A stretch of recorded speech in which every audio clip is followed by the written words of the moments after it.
നമസ്കാരം. എല്ലാവർക്കും സുഖം തന്നെയല്ലേ? എല്ലാവർക്കും മിയാസ് ഫുഡ്ബുക്കിലേക്ക് സ്വാഗതം. ഇന്നൊരു വെജിറ്റേറിയൻ റെസിപ്പി ആയിട്ടാണ് കേട്ടോ വന്നിട്ടുള്ളത്. പെട്ടെന്ന് തന്നെ ഉണ്ടാക്കിയെടുക്കാൻ പറ്റുന്ന ഒരു സിമ്പിൾ റെസിപ്പി. അപ്പോൾ നമ്മുടെ ചോറിൻ്റെ കൂടെ കഴിക്കാനും അതുപോലെ ചായയുടെ കൂടെ കഴിക്കാനും ഈ ഒറ്റ റെസിപ്പി മതി. അപ്പോൾ നമുക്ക് എങ്ങനെയാണ് ഈ സിമ്പിൾ റെസിപ്പി ഉണ്ടാക്കിയെന്ന് നോക്കാം. വീഡിയോ ഫുള്ളായി കണ്ടതിന് ശേഷം നിങ്ങൾക്ക് ഇഷ്ടപ്പെടുകയാണെങ്കിൽ ഫാമിലിക്കും ഫ്രണ്ട്സിനും ഷെയർ ചെയ്ത് കൊടുക്കാൻ മറക്കരുത്. അപ്പോൾ വീഡിയോയിലോട്ട് പോകാം. 500 ഗ്രാം ഉള്ള ഒരു കോളിഫ്ലവർ ആണ് ഞാൻ ഇവിടെ എടുത്തിട്ടുള്ളത്. അപ്പോൾ അതൊന്ന് കൈ വെച്ചിട്ടൊന്ന് കട്ട് ചെയ്ത് കൊടുക്കുകയാണ്. അപ്പോൾ അതിൻ്റെ വലിയ തണ്ടും അതുപോലെ തന്നെ ഒരു മീഡിയം വലിപ്പത്തിൽ മതി, നല്ല വലിപ്പം വേണ്ട. അപ്പോൾ ആ ഒരു സൈസിൽ നമുക്കിതെല്ലാം ഒന്ന് കട്ട് ചെയ്തെടുക്കാം.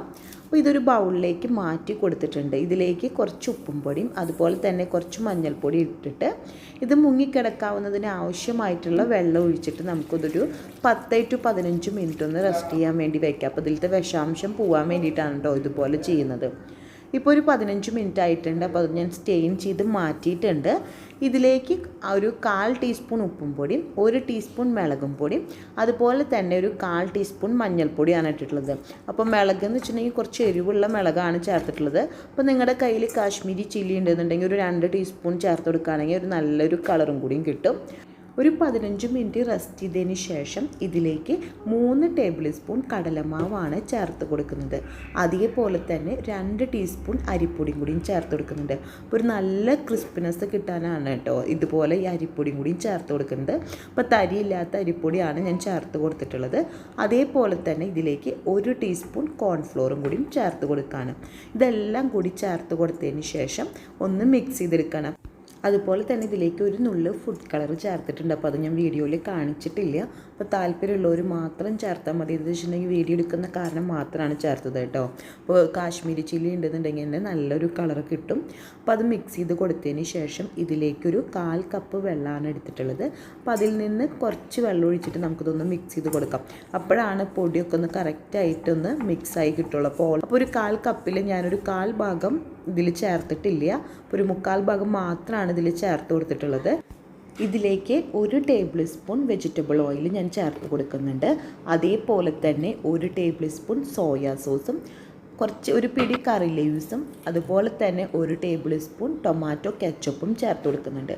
ഇപ്പോൾ ടൊമാറ്റോ കെച്ചപ്പ് ഇല്ലാന്നുണ്ടെങ്കിൽ പേടിക്കൊന്നും വേണ്ട. അതിന് പകരമായിട്ട് ഒരു 1/2 ടീസ്പൂൺ പഞ്ചസാരയും പിന്നെ സോയാ സോസിന് പകരമായിട്ട് ഒരു 1/2 ലൈമിൻ്റെ ജ്യൂസും ചേർത്ത് കൊടുത്താൽ മതി. അപ്പോൾ നമ്മുടെ ഈ കോളിഫ്ലവറിൻ്റെ ഈ ഫ്രൈ ചെയ്തെടുക്കുമ്പോൾ ചെറിയൊരു പുളിയും അതുപോലെ ചെറിയൊരു മധുരം കൂടി ഇതിൽ മിക്സ് ചെയ്തെടുക്കുമ്പോഴാണ് കറക്റ്റായിട്ട് അത് ഫ്രൈ ചെയ്തെടുക്കുമ്പോൾ ഒരു ടേസ്റ്റ് വരിക. 1 മണിക്കൂർ തന്നെ ഞാൻ ഫ്രിഡ്ജിലേക്ക് വെച്ചിട്ടുണ്ടായിരുന്നു. പത്ര പറ്റില്ലെങ്കിൽ ഒരു 1/2 മണിക്കൂറെങ്കിലും ഫ്രിഡ്ജിലേക്ക് റെസ്റ്റ് ചെയ്യാൻ വേണ്ടിയിട്ട് വെച്ചതിന് ശേഷം വേണം ഓയിലിൽ ഫ്രൈ ചെയ്തെടുക്കാൻ വേണ്ടിയിട്ട്. അപ്പോൾ ഓയിൽ നന്നായിട്ട് ചൂടായി വന്നപ്പോൾ ഇതിലേക്ക് ഓരോ കോളിഫ്ലവർ ആയിട്ട് ഇട്ട് കൊടുക്കുകയാണ്.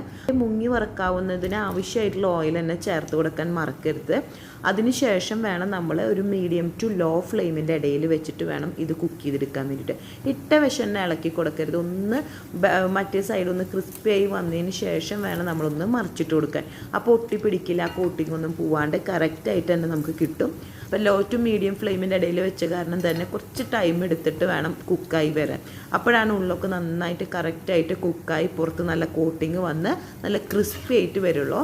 അപ്പോൾ നമ്മൾ ഓൾറെഡി ഇതിൻ്റെ ഉള്ളിൽ വേപ്പിലിട്ട കാരണം അതും ഇതിൻ്റെ ഇടയിൽ കൂടെ ഫ്രൈ ആയി വരുമ്പോൾ നല്ലൊരു ടേസ്റ്റാണ് കോളിഫ്ലവറിന്. അതിനുശേഷം നമ്മൾ എടുക്കാവുന്ന ഒരു ടൈമായാലും ഇപ്പോൾ നന്നായിട്ട് ക്രിസ്പി ആയി വന്നിട്ടുണ്ട്. ഈ ഒരു ടൈമിൽ നമ്മൾ ഫ്ലെയിം ഒന്ന് ഹൈ ഫ്ലെയിം ആക്കിയതിന് ശേഷം വേണം ടിഷ്യൂ ഉള്ള ഒരു സ്റ്റെയിനറിലേക്ക് മാറ്റി കൊടുക്കാൻ വേണ്ടിയിട്ട്. അപ്പോൾ ഇത് എടുക്കുന്ന ഒരു ടൈമിൽ ഹൈ ഫ്ലെയിമിൽ ആക്കുന്നത് എന്തിനാണെന്ന് വെച്ചിട്ടുണ്ടെങ്കിൽ അതിൽ ഓയിൽ കുടിക്കാണ്ടിരിക്കാൻ വേണ്ടിയിട്ടാണ് കേട്ടോ. അപ്പോൾ നല്ല ക്രിസ്പി ആയിട്ട് തന്നെ കിട്ടിയിട്ടുണ്ട്. ഇതേപോലെ തന്നെ എല്ലാം അതൊന്ന് ഫ്രൈ ചെയ്തെടുക്കട്ടെ. അങ്ങനെ 3-4 പ്രാവശ്യമായിട്ട് തന്നെ കോളിഫ്ലവർ എല്ലാം വറുത്തെടുത്തിട്ടുണ്ട്. നല്ല ക്രിസ്പി ആയിട്ടുള്ള കോളിഫ്ലവർ ആണ്. അപ്പോൾ നിങ്ങൾക്ക് കാണുമ്പോൾ മനസ്സിലാവുന്നുണ്ടാവും എത്ര ക്രിസ്പിയാണ്. നല്ല ക്രിസ്പി ആയിട്ടുള്ളതാണ്.